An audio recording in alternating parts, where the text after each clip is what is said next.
What's going on? It's Aaron from AMFIT Coaching here, and today we're going over something that's most likely getting in the way of your fitness journey and holding you back a little bit. So if you're someone that finds you lose motivation relatively quickly, or if you fall off track easily and you're not really clear on what you're doing or what your motive is when you're working out or trying to eat better, then keep watching because this video is for you.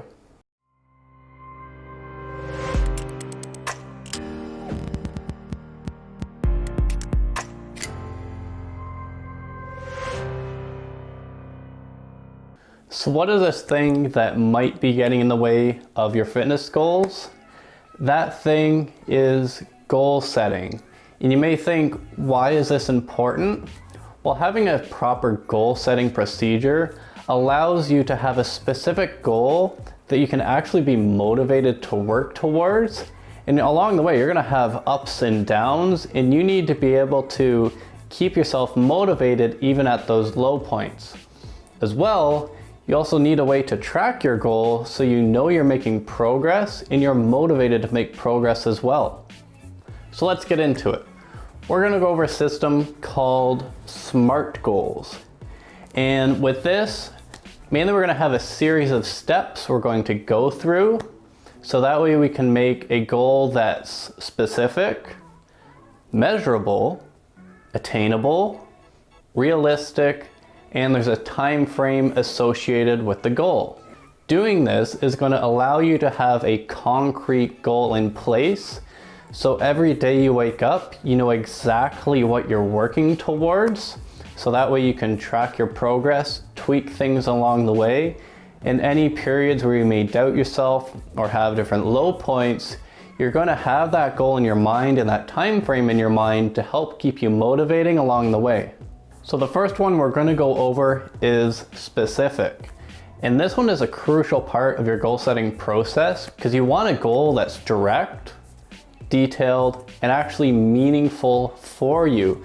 You want it to actually have meaning, and you actually want to complete this goal and actually work towards this goal. And I find what happens far too often is when people set a goal, they make it very, very vague. For example, the most common goal I hear is, I want to be healthy. And in terms of that goal, I want to be healthy, sure, yes, it's a great thing. It's a good thing towards being healthy, but there's no way to measure that. It's not really a meaningful thing. You're not going to wake up every morning thinking, I'm super motivated today to work towards being healthy. You have no idea when you're actually going to reach that endpoint of that goal. You have no idea what that looks like. For everybody, healthy is something different. For one person, it could be blood sugar levels. Another person, it could be managing their cholesterol. So with being specific for a goal, you want to make it detailed. So we're going to use weight loss for an example. So let's say our goal is to lose weight. Now to be specific, let's attach a number to it. So our goal goes from, I want to lose weight, which will be our main goal that we're going to work with. And then we're going to work it down to be specific. So I want to lose 20 pounds. Now our goal is a little more specific. We have something tangible. And then let's say we also want to lose 5 inches on our waist and see some muscle definition in our shoulders.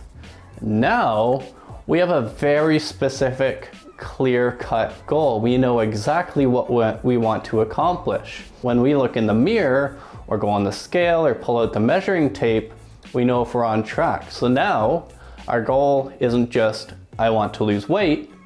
It's, I want to lose 20 pounds. I want to lose 5 inches off my waist. I want to see muscle definition in my shoulders. So the second one we're going over is measurable. Is your goal quantifiable? And with that, we're going to use our weight loss example again. So you need a way to track your progress or put a number to it so you know what's actually happening and what may be changing month to month. So for example, with a weight loss goal, we need it to be measurable. So how are we going to measure our weight loss progress? With this, there's a few options. We could use a scale. We could do body weight measurements, which we're doing. We're going to measure ourselves with a measuring tape to see if we're going down that 5 inches. You could do body calipers. You could do belt size, pant size, t-shirt size, any sort of dress shirt or piece of clothing. Whatever you choose, have that consistent every single month or every week. So that way you have a way of measuring your progress and keeping track of it so you know if you're on track or not. So the third one we're going over is your goal attainable? And with this, we want to know that, do you have the skill set required to achieve your goal? And do you have the resources available to work towards your goal? So if you're someone who wants to lose, let's say the 20 pounds, 5 inches around your waist, and you don't know how to work out, you don't know how to lift weights or how to diet, then you're gonna have to take that into account and then kind of step back a little bit and figure out what you might need to do to make this goal more attainable. And with that, there's various different things you could do. We're not going to get into it today, but you need to figure out when you write out your goal, is this something I have the skill set to do? If you do, perfect, that's awesome. If you don't, you may have to take a step back and do a little extra reading to figure out what may work best for you and if you need to do anything. Also, with resources available, you need to make sure that you have the proper tools to get you to where you want to be. So the fourth one is one of the most important ones, and that is your goal realistic? And far too often I see someone set a goal that's completely outside of their realm of capabilities, and it can be very discouraging if you work towards that goal and your progress is slower than you want it to be or slower than you think it would have been. So you want to make sure your goal is realistic considering everything else that you picked. So is your goal realistic considering your skill set and what you have available?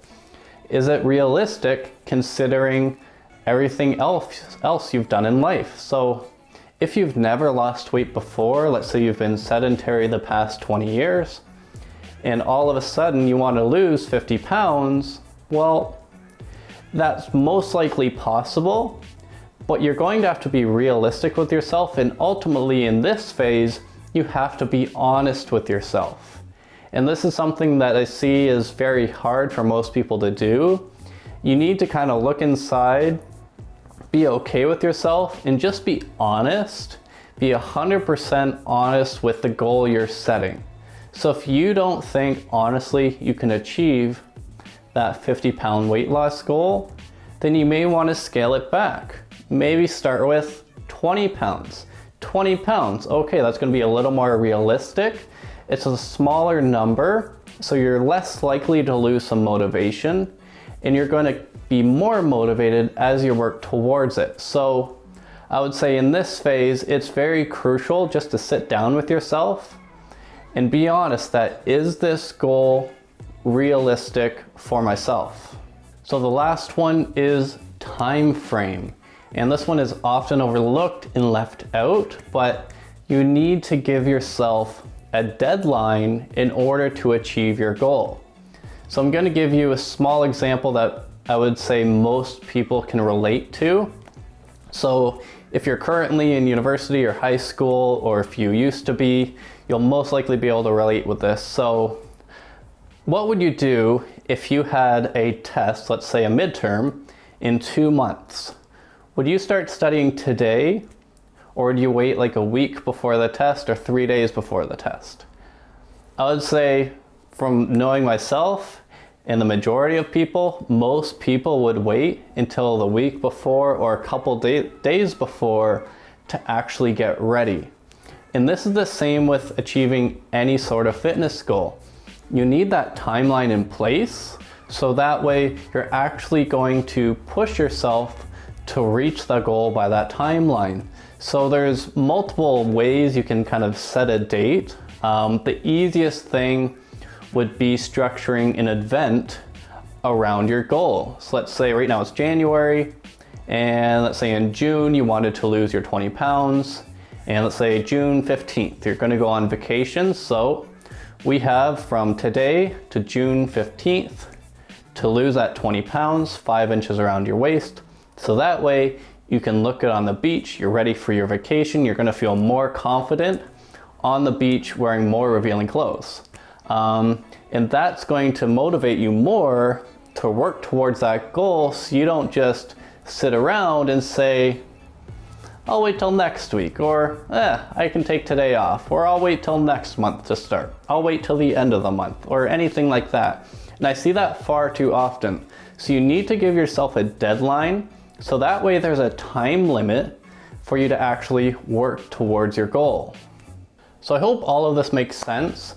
And now you can most likely see that using this process, you can go from a general kind of vague goal of I want to be healthy or I want to lose weight to a more detailed and specific goal that's going to motivate you to work towards it.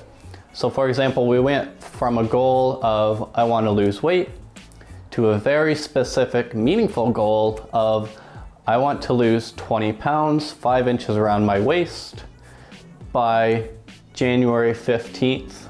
So that way I can look good on the beach and I can be confident in the clothes that I wear. So doing this, you can probably see that that goal right there is a lot more motivating than just a general, I want to lose weight. So with that, I want to say thanks for watching. Let me know in the comments down below if it helped, or if this is something new for you, or if this is something you're going to try. And as always, if you liked the video, make sure to give it a thumbs up and click that subscribe button down below. See you next time.